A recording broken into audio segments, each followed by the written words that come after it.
సంవత్సరం వరకు ఏ దానిలకు అలొకేట్ చేయాలా, ఏమేమి చేయాలా అనే దాని మీద అంటే ఒక ఎమ్మెల్యేగా తర్వాత ఒక ప్రతిపక్ష నాయకుడిగా కూడా ఈ బడ్జెట్ సమావేశాలు అనేవి చాలా చాలా ముఖ్యమైన సమావేశాలు. మీరు ఇలాంటి సమావేశాలకు కూడా హాజరు కాకుండా అంటే నాకేదో ప్రతిపక్ష హోదా ఇవ్వలేదని, అది ప్రతిపక్ష హోదా ఇవ్వాలన్నా వద్దా అని ప్రజలు డిసైడ్ చేసినది. అంటే మీరు ప్రజల్నే ఒక రకంగా అవమానిస్తున్నారు. సరే, నాకు ప్రతిపక్ష హోదా ఇవ్వలేదని ఇంకోటి ఏదో సాకులు చెప్పి తర్వాత గత గవర్నమెంట్ ఫామ్ అయిన నుంచి 1.5 సంవత్సరం నుంచి తర్వాత ఇప్పుడు బడ్జెట్ సమావేశాలు కూడా ఈరోజు జగన్ రెడ్డి గారు అసెంబ్లీకి పోకుండా ఈ రకంగా చేయడం అనేది చాలా చాలా విచారకరమైనటువంటి విషయం. ఎందుకంటే ముఖ్యంగా పులివెందుల ప్రజలు మిమ్మల్ని ఎమ్మెల్యేగా ఎన్నుకున్నారు. మీరు అసెంబ్లీ సమావేశాల్లో అందున బడ్జెట్ సమావేశాల్లో కూడా మీరు వెళ్లకుండా ఆబ్సెంట్ అయితే అల్టిమేట్గా నష్టపోయేది ఎవరు అని ఒకసారి ఆలోచించండి. ఎవరు నష్టపోతారు? పులివెందుల ప్రజలు, తర్వాత పులివెందుల నియోజకవర్గం నష్టపోతుంది. ఎందుకంటే అనేకమైనటువంటి మేమే సమస్యలు లేవని చెప్పడంలే.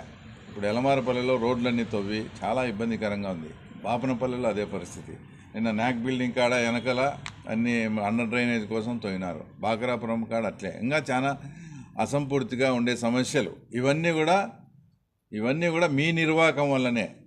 మేము 30 ఏళ్ళ అధికారంలో ఉంటామని చెప్పేసి ఆ పూర్తి చేయాల్సిన టైంలో పూర్తి చేయకుండా ఇవంతా ప్రజలకు అసౌకర్యంగా చాలా ఇబ్బందికరమైన పరిస్థితి తీసుకొచ్చి పెట్టినారు.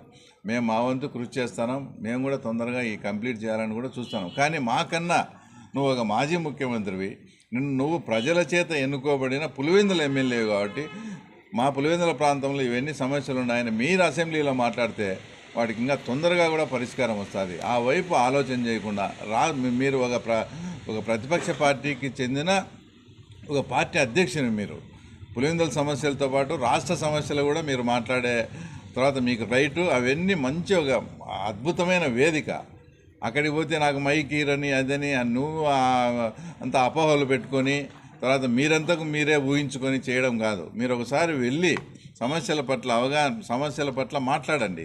మైకు ఇవ్వని రోజు నాకు ఈ టైంలో మాట్లాడిన మైక్ ఇవ్వలేదు కాబట్టి నేను అసెంబ్లీ సమావేశాలను బహిష్కరిస్తానని చెప్పాలి. కానీ ఇక్కడ పులివెందుల ప్రాంతాన్ని, పులివెందుల ప్రజల సమస్యలను ఇవన్నీ గాలికి వదిలేసి నిన్ను ఎన్నుకున్న పాపానికి ఇవన్నీ మేము పులివెందుల పులివెందుల వాసిగా మేము దానికి శిక్ష అనుభవించాలన్నా. కాబట్టి ఇప్పటికైనా మీరు బుద్ధి మార్చుకొని తప్పకుండా మీరు అసెంబ్లీకి పోయి జిల్లాకు సంబంధించినవి, ముఖ్యంగా పులివెందులకు సంబంధించినవి ఇందాక నేను అవన్నీ చెప్పినా, మేము కూడా మా ముఖ్యమంత్రి గారితో మాట్లాడి తొందరగా నిధులు తెచ్చి కంప్లీట్ చేస్తాం. మాకు తోడుగా మీరు కూడా అసెంబ్లీలో ఇవన్నీ ప్రస్తావిస్తే మన పులివెందుల సమస్యలు తొందరగా తీరుతాయని జగన్మోహన్ రెడ్డి గారికి తర్వాత రిక్వెస్ట్ అనుకో, సూచన అనుకో, అడగడం అనుకో, ఏమన్నా కానీ ఆ రకంగా మీరు చేయాలని ఆశిస్తూ, ఈయన చూస్తే అసెంబ్లీకి పోకుండా ఉన్నాడు. ఇంకొక ఆయన పార్లమెంటుకు పంపిస్తే ఇంతమంది ప్రజలు మూడోసారి పార్లమెంటుకు పంపిస్తే ఆయన పార్లమెంట్లో మాట్లాడిన క్వశ్చన్ విధానము నాకు తెలిసి ఇక్కడ మన ప్రథమ పౌరుడు ఒకటి షీప్ ఫామ్ పెట్టాడు. ఆ షీప్ ఫామ్లో నాకు రేట్లు గిట్టుబాటు కాలేదు, దీనికన్నా నాటుకోడి ధరలే బాగున్నాయని ఆయన ఏమో చెప్పినట్టుంది. ఈయన పోయి పార్లమెంటులో నాటుకోరు, ఈయన చూసి అసెంబ్లీకి పోడు, ఈయన పార్లమెంటుకు పంపించి ఆడ పోయి నాటుకోడి ధర. అసలు ఎంపీ గారిని ఒకటే అడుగుతున్నా, నాటుకోళ్ళు అనేది పెంపకం అనేది 80 to 90% రైతులు చేస్తారు. మిగతా 5-10% ఏమైనా ఫామ్స్ పెట్టుకొని అది కూడా రైతులే చేస్తారు. నాటుకోడి ధరలు పెరిగినందువలన ఏమైనా రైతులకే కదా లాభం? ఏమైనా ఫ్యాక్టరీ ప్రొడక్ట్ అదేమన్నా ఫ్యాక్టరీ నుంచి ఉత్పత్తి అయ్యేటైతే రేట్లు పెరిగినాయి, మనం తగ్గియాలని మీరు మాట్లాడాలా? అంటే రైతులకు దానికి సంబంధించిన రేట్లు పెరిగితే కూడా అది కూడా మీరు ఓర్చలేక దాని మీద ఇంకా ఏం సబ్జెక్ట్ లేవని తర్వాత దాని మీద ఆయన మాట్లాడడం. అసలు ఇది పార్లమెంటు పుట్టినప్పటి నుంచి ఇంత ఆలోచింపదగిన, ఇంత అంటే నిర్మాణాత్మకమైన ఆలోచింపదగిన ప్రశ్న ఇంతవరకు అసలు ఇంతవరకు కాలేదంట. అక్కడ లోక్సభ వర్గాలు జరుగుతున్నాయి. నాకు తెలిసి బడ్జెట్ సమావేశాలు ముగింపు సందర్భంగా ఇట్లా ఉత్తమ ప్రశ్నకి ఇదే ఎన్నికే ఈయనకు సన్మానం చేస్తామని కూడా లోక్సభ వర్గాలు జరుగుతున్నాయి. ఏమీ సబ్జెక్టు లేదని మళ్ళీ మేమేదన్నా ఎవరైనా మీకు సలహా ఇచ్చిందంటే దాని ఇంకా పెద్ద రాద్ధాంతం చేశారు. కాబట్టి ఎంపీ గారు BSNL టవర్లు పెట్టడము, ఏదైనా రైలు ఆపడం కాదు, రైలు స్టేషన్ కాడ ఆపించడం కాదు. మీరు మూడోసారి ఎంపీ, మన ప్రాంతానికి ఏదన్నా ఫ్యాక్టరీలు కానీ మన ప్రాంతం ఏదన్నా బాగుపడేటట్లు మీకు మూడోసారి ఎంపీ ఆ అనుభవాన్ని అంతా ఉపయోగించి లోక్సభలో మాట్లాడి ఏదన్నా అతను మన ప్రాంతానికి ఉపయోగపడేట్టు చేయాలని. తర్వాత ఒకటి, ఈయన చూస్తే నాటుకోళ్ళు ఇదంటాడు, ఆయన చూస్తే షీప్ ఫామ్, ఇంకా ముఖ్యమంత్రి గారు చూస్తే అదేందో పులివెందుల ప్రజలు ఎప్పుడు తినట్టు చేపలు రొయ్యలు మీకు అందుబాటులో తెస్తా అంటారంటే ఒకసారి పులివెందుల ప్రజలు కూడా ఆలోచించండి. ఎలాంటి వాళ్ళని మనం ఎన్నుకున్నాము, మనం ఎన్నుకునే దానికి వాళ్ళు ఏం చేస్తారు. ఒక ఆయన చేపలు రొయ్యలు అంటాడు, ఒక ఆయన నాటుకోడి ధరలు తగ్గాలంటాడు, ఇంకొక ఆయన అసెంబ్లీకి పోనంటాడు, ఇంకో ఆయన ఇంకోటి చేస్తామంటాడు. ఒకసారి మీరు కూడా మనం ఎలాంటి వాళ్ళని అనుకున్నామో సమస్యల పట్ల స్పందించి చేయండి మిమ్మల్ని ఎన్నుకునే దానికి. ఇంకో విషయం, జగన్మోహన్ రెడ్డి అరటి ధరలు 3,000 పడినప్పుడు ఏమన్నాడబ్బా, 3,000 రూపాయలు టన్ను పోయినప్పుడు వచ్చి తోటలు సందర్శించి అది ఏందో పెద్ద రాద్ధాంతమైనట్టు చేసి ఏమేమో చేశా. ఈరోజు టన్ను 25,000 రూపాయలు పోతున్నాయి.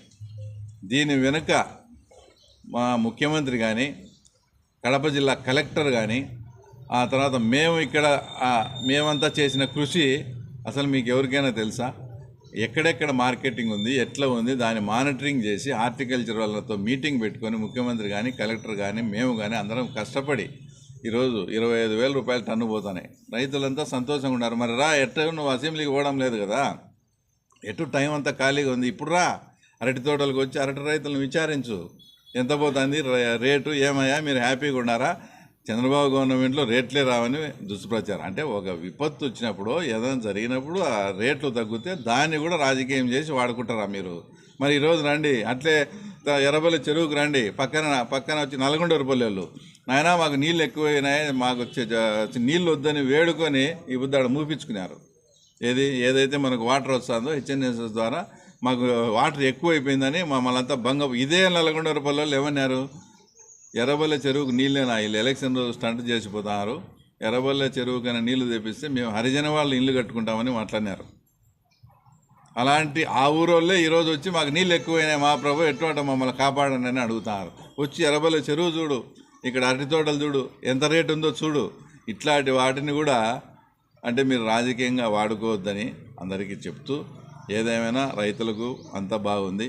మరొక్కసారి జగన్మోహన్ రెడ్డికి అసెంబ్లీకి పోయి మన పులివెందుల సమస్యలు, రాష్ట్ర సమస్యలు మీరు మాట్లాడాలని కూడా ఒక పులివెందుల వాసిగా నేను కోరుకుంటున్నాను.